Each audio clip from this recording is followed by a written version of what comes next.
ভালোবাসে যাব।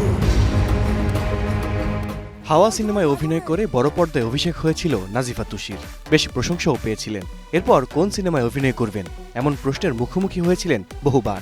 ভক্তরা অপেক্ষায় ছিলেন তুষির নতুন সিনেমার খবর জানতে। অপেক্ষার প্রহর শেষ হলো। তুষি ভক্তদের জন্য এলো নতুন খবর। রায়হান রাফির সিনেমায় যুক্ত হলেন এই অভিনেত্রী। সিয়াম আহমেদের বিপরীতে দেখা যাবে তাকে। সিনেমার নাম আন্ধার। ভৌতিক ঘরানার সিনেমা হবে এটি, এমনটাই জানিয়েছেন নির্মাতা। মূলত ভৌতিক ঘরানার হলেও সিনেমাতে থাকবে থ্রিলার, রোমান্স ও অ্যাকশন। রায়হান রাফি মানেই দুর্দান্ত কিছু, তারই আভাস পাচ্ছেন ফিল্মপাড়ার অনেকে। তবে ঠিক কবে নাগাদ সিনেমার কাজ শুরু হবে তা নিয়ে মুখ খুলতে নারাজ টিমের সদস্যরা। নির্মাতার ভাষ্য, সব চূড়ান্ত হলে বলবো, আগাম বলা ঠিক নয়। আশা করছি 2-1 দিনের মধ্যেই পুরোটা জানাতে পারবো। আমি তোরে ভালোবাসি। আমার লোকে প্রেম করবো নায়িকা। পোরামন 2 সিনেমা দিয়ে অভিষেক রাফির। সিয়াম আহমেদেরও প্রথম সিনেমা ছিল এটি। এরপর অনেকগুলো হিট সিনেমা উপহার দিয়েছেন রায়হান রাফি। পিছিয়ে ছিলেন না সিয়ামও।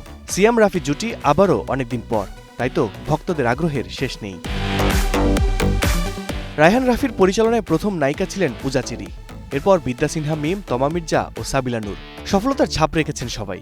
অন্যদিকে হাওয়া সিনেমা ছাড়াও ডার্ক সাইড অফ ঢাকা, নেটওয়ার্কের বাইরে ও সিন্ডিকেটে দুর্দান্ত অভিনয় করেছেন তুষি।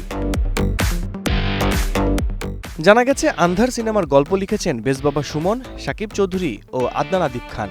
সেপ্টেম্বর থেকে শুটিং শুরু হওয়ার কথা রয়েছে। এখন পুরোদমে প্রি প্রোডাকশনে ব্যস্ত টিম। আল কাসির, স্টার নিউজ, ঢাকা।